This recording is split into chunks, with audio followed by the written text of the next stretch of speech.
ஒரு மந்தையில் இருந்து இரண்டு ஆடுகள் வேறு வேறு பாதையில் போய்விட்டன. இரண்டும் சந்தித்த போது பேச முடியவில்லையே. அதாவது வாயெல்லாம் நாங்க பேச மாட்டோம். நாங்க ஒருத்தரை மூஞ்ச பார்த்தாலே சொல்லிடுவோம் இது வந்து டெரரா இல்ல டம்மியா. காடி இவன் எங்கிட்டு வந்துட்டாயா அது வந்துட்டாயா.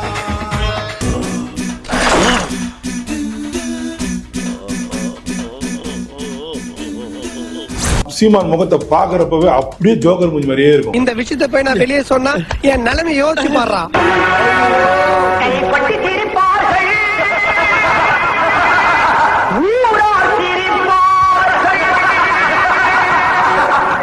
நாலடி தம்பி நாகோட் ஆயிடுவாரு. சூரியன் எழுந்துருவாரு. வெக்கம் கெட்டவன மானம் கெட்டவன உனக்கு எதிராக இவ்வளவு பெரிய மீச. செருப்பால் அடிக்கடா அவனை. செருப்பெல்லாம் வெளியே விட்டோம்னே. எதிர்த்து அடிக்கடா. ஆக்கலாம். அதிகபட்சம் நான் சொல்றதுனால 3 அடி முடிஞ்சிடும் கதை. என்ன ஹீரோ சார் பூப்பு ஹாஸ்டல் மாதிரி சவுண்ட் எல்லாம் கொடுத்துட்டு குஞ்சு பொறிச்ச கோயில் மாதிரி ஆயிட்டீங்க. நானா போன் பண்ணி நான் பூவை நான் கணேசன் பேசுறேன். உங்க கூட எனக்கு பாக்ஸிங் பண்ண ஆசையா இருக்கு. எங்க இடம் தேதி சொல்லுங்க மோதிக்கலாம்.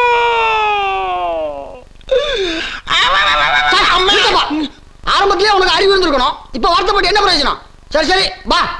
எனக்கு பிரபாகரன் வந்து துப்பாக்கி கொடுத்தாரு, துப்பாக்கி வந்து ட்ரைனிங் எடுத்தாலும் நீ சொல்றல, நீ துப்பாக்கி சண்டையை கூட வச்சுக்கோ, கத்தி சண்டையை கூட வச்சுக்கோ, கொம்பு சுத்து கூட வச்சுக்கோ, கராத்தை வச்சுக்கோ, பாக்ஸிங் நீ எந்த சண்டையை நீ தேடி அடிக்க அந்த சண்டை எனக்கு.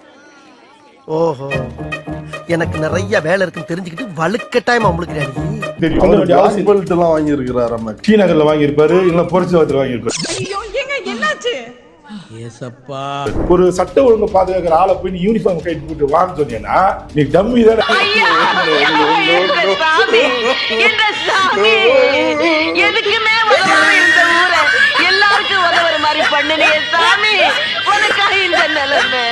வரவனை விட்டுட்டு எஸ்கேப் ஆகி ஓடி விட்டு அங்க போய் ஊழ மாதிரி கூவி நிற்கிற, நரி மாதிரி கூவி நிற்கிற. இந்த பாரு நம்ம 2 பேர் தான் இருக்கோம். டீசெண்டா முடிச்சுக்க. எப்படி உயிர் மேல ஆசை இருந்தா நான் இடிச்சது தப்புன்னு கால்ல வந்து மன்னிக்கிறது கண் எமைக்கிறதுக்குள்ள என்னது என்ன டீசெண்டா முடிச்சுக்கிறோங்க கையை முறுக்குற நீ. நீங்க திரும்பவும் சீமான ஃபைட்டுக்கு கூப்பிடுறீங்க. லெஃப்ட் ஹேண்ட் தான் முன்ன 2 ஹேண்ட்ல கூப்பிட்டேன். இப்ப லெஃப்ட் ஹேண்ட் தான். ஒரே சிங்கிள் ஹேண்ட்ல நான் ஒரு கையில சண்டை போற சீமான 2 கையில வரேன். ஏய் எனக்கு மர்டர் பண்றதெல்லாம் பவுடர் அடிக்கிற மாதிரி இன்னைக்கு எப்படி அடிக்கிறேன்னு பாரு. அதேரே நீங்க அடிச்சு கிழிச்சாலும் எங்களுக்கு தெரியும். இங்க எவனா இழிச்சா போய் மாட்டுவான், வழக்கம் போல அவனா செய்வான். கொஞ்சம் வெயிட் பண்ணுங்க. ஓகே ஓகே வெயிட் பண்ணுவோம்.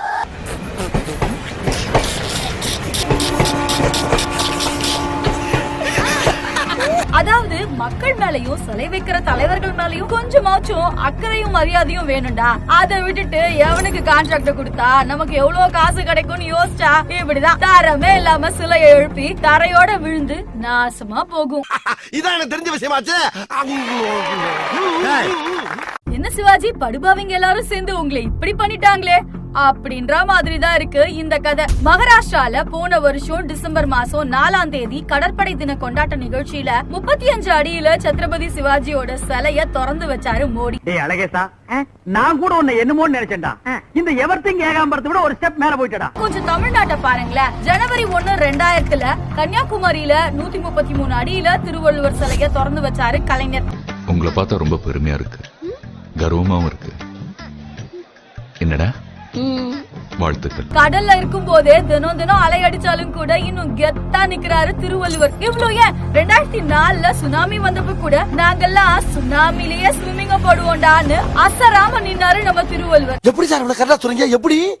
ஆனா முழுசா 1 வருஷம் கூட ஆகல, அதுக்குள்ள மழை காத்துல கீழே விழுந்து சுக்கு நூறா நொறுங்கி போயிடுச்சு. மோடி உடைச்ச பர்னிச்சர் இது மட்டும் கிடையாது, பட்டேல் சிலையும் சேதமாயிடுச்சு. புதுசா திறந்த பாராளுமன்றமும் மழையில ஒழுகுது. அயோத்தி ராமர் கோயிலும் நாசமா போச்சு. இன்னும் லிஸ்ட் பெருசா போய்கிட்டே இருக்கு. விடக்கூடாது மாப்ள, விடக்கூடாது.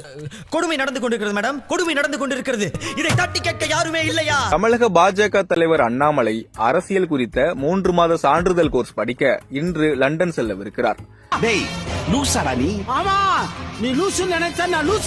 லண்டனில் இருக்கும் 3 மாத காலம் தமிழக பாஜகவின் பொறுப்பு தலைவராக யாராவது நியமிக்கப்படலாம் என்கிற தகவல்கள் முன்பு வெளியாகின.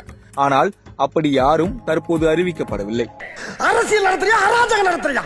லண்டன் கிளம்பிய பாஜக மாநில தலைவர் அண்ணாமலையை சென்னை விமான நிலையத்தில் பெண் ஒருவர் பாசமாக ஆற தழுவி வழி அனுப்பிய வீடியோ சமூக வலைதளங்களில் வைரலாகி வருகிறது.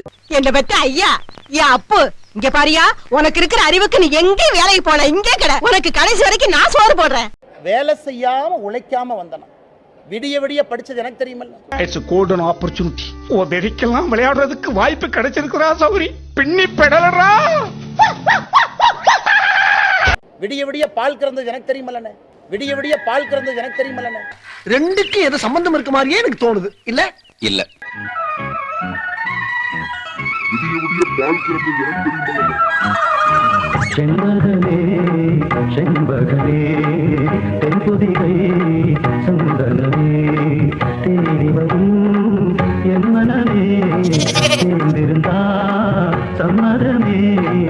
யாரா இவன்?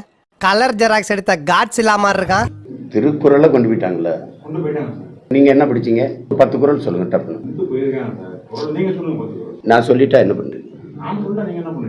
பாத்திரத்தை சுத்தமா விளக்கிட்டு வந்து உட்கார்ந்துட்டியா? பரம்பரை பிச்சைக்காரனை மிஞ்சிட்டா நீ. சரி, நீங்க என்ன படிச்சிருக்கீங்க? யார்? சீமான். நம்ம PhD முடிச்சிருக்கோம். எல்லா தமிழ் வழி கல்வி நிலையங்களிலும் அரசு பள்ளி மட்டும் இல்ல, தமிழ் பாட புத்தகத்துல கண்டிப்பாக திருக்குறள் இருக்கும். தமிழ் படிப்பிக்கிறதுக்கே பள்ளிக்கூடம் இல்ல. இப்பவே செத்தா மாதிரி இருக்கானே, செத்ததுக்கு அப்புறம் எப்படா இருப்பான்? 38,500 கிட்டத்தட்ட 40,000 தமிழ் வழி அரசு பள்ளிகள் தமிழ்நாட்டில் இருக்கின்றன. 40,000 பள்ளிகள். ஆஹா சூனா போனா ஒவ்வொருத்தர் இருக்க வேகத்தை பார்த்தோம்னா அவன் அருமை வறுமைக்கு ஆபத்து வந்துடும் போல் இருக்கடா. ரொம்ப கவனமா டீல் பண்ணி ஆட்டத்தை கலைச்சர் ராசா. கடைசி ஆயுதத்தை கையில் எடுத்தாச்சு. கடைசி ஆயுதம் என்ன தெரியுமா? நீங்க என்ன பத்திரிக்கை? அவ்வளவுதான். இப்ப அவர் மட்டும் சன் டிவியாகவோ கலைஞர் டிவினோ சொல்லி இருந்தா முடிஞ்சு போச்சு. இது நீங்க அப்படித்தான் பேசுவீங்க அப்படின்னு. அவர் இந்தியன் ரிசோர்ஸ். நான் என்ன சொல்றேன், நான் இல்லாத சொல்லல. வள்ளுவருக்கு சிலை இருக்குல்ல, அனைத்து அரசு பள்ளி பேருந்துகளிலும் திருக்குறள் எழுதி போட்டிருக்குல்ல. அனைத்து பாடங்களிலும் பள்ளிகளில் திருக்குறள் மஸ்ட், கட்டாயம். கண்ணுக்கு முன்னாடி தெரிஞ்ச இத்தனையையும் இல்லை என்று ஒருவர் பொய் சொல்லுகிறார் என்று சொன்னால், நீங்களும் நானும் பார்க்காத ஈழத்தில் நடந்ததாக இவர் சொல்வதில் ஏதாவது ஒரு உண்மை இருக்குமா? நீங்க யோசிங்க. ஏதாவது ஒண்ணு இருக்குமா உண்மை? அதுல பைத்தியம் பிடிச்சிருக்குன்னு தெளிவே இல்ல. யாருக்கு பைத்தியம்? இல்ல, அது வேற ஒருத்தர். எங்க அப்பா தமிழ், ஹிந்தி இவங்க தான் ரொம்ப சகசமா பேசுவாங்க. அதுல எங்க அண்ணன் தான் நல்லா பேசுவாங்க. பொட்டன தம்பி வரணும்னா இங்க பேசாம. நீங்களா யாருடா?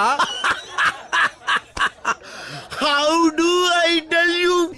பார்த்து உண்மையிலே நீங்க வீரம்தான் எப்படின்னு. லட்சக்கணக்கான துப்பாக்கி கூட புகுந்து ஒரு ஆளா அப்போ நெருங்கிருச்சு போர். ஏறக்குறைய போர் தான் அது.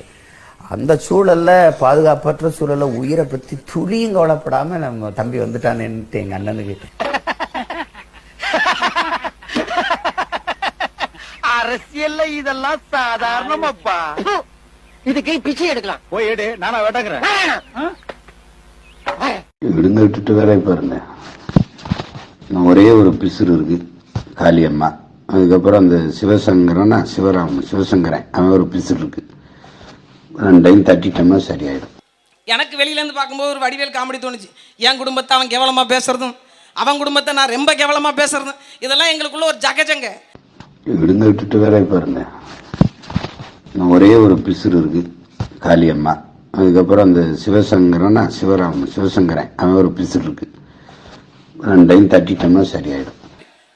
இன்னொரு பக்கம் எங்க பார்த்தாலும், நீங்க எங்க திறந்தாலும் சரி, கொல்கத்தால ஒரு சம்பவம் நடந்து, அதை தாண்டிய பிரச்சனைகளும் சம்பவங்களும் இங்க தமிழ்நாட்டில் நடந்து கொண்டே இருக்கு. சீமான் சின்ன சின்ன பொண்ணுங்களை சினி ஃபீல்டில் இருக்கிறப்ப, இயக்குனரா இருக்கிறப்ப, அந்த ஷூட்டிங் ஸ்பாட்ல சின்ன சின்ன பொண்ணுங்களை வாழ்க்கை சீரழிப்பாராம்.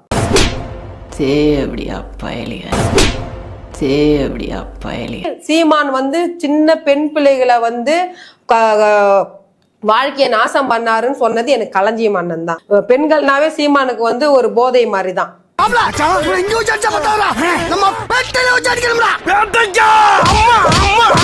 ஒரு பெண்ணை இழிவு செஞ்சு பேசுறவனோ, பெண்ணை பழிச்சு பேசுறவனோ நல்லா வாழ்ந்ததா சரித்திரமே கிடையாது. கேடு கேட்ட கேரக்டர் ஊடு கட்டி அடிக்கலாம் வாங்கடா. பொய் தமிழ் தேசியம் பேசி நாவாலதான் சீமான் வந்து வளர்ந்தாரு. சீமானுடைய நாக்காலேயே அவருக்கு அழிவு இருக்குது. அவர் நாவாலேயே அவர் அழிஞ்சு இந்த அரசியல்ல சின்ன பின்னமாயி அவர் அரசியல் அனாதியாவில நான் இந்த அரசியலை விட்டு நான் வெளியே போயிடுறேன். கேவலமா பேசிவிட்ட ராஸ்கல், எடி செருப்பன் நான்.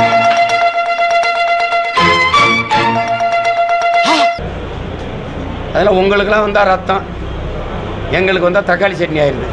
பாலியல் குற்றவாளின்னு தான் பேர் எடுத்திருக்காரு. அப்படி இருக்கிறப்ப வந்து பாத்தீங்கன்னா இன்னைக்கு அதே அவங்க கட்சியில இருக்கக்கூடிய இன்னைக்கு பொறுப்பாளர் வந்து நிறைய பேர் வந்து பெண்களுடைய வாழ்க்கை சீரழிச்சிருக்காங்க.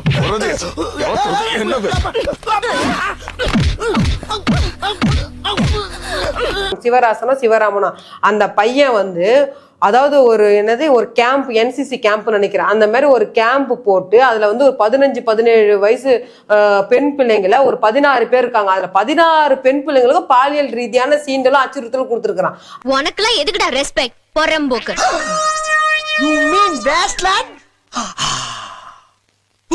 அதுல ஒரு பொண்ணை வந்து அத்துமீறி வந்து பலாத்காரம் பண்ணிருக்கிறாங்கன்னு தகவல் வந்து அந்த வழக்குல தான் சிறைப்படுத்தி இன்னைக்கு அந்த நாயின் நாடுன்னு செத்து போச்சு.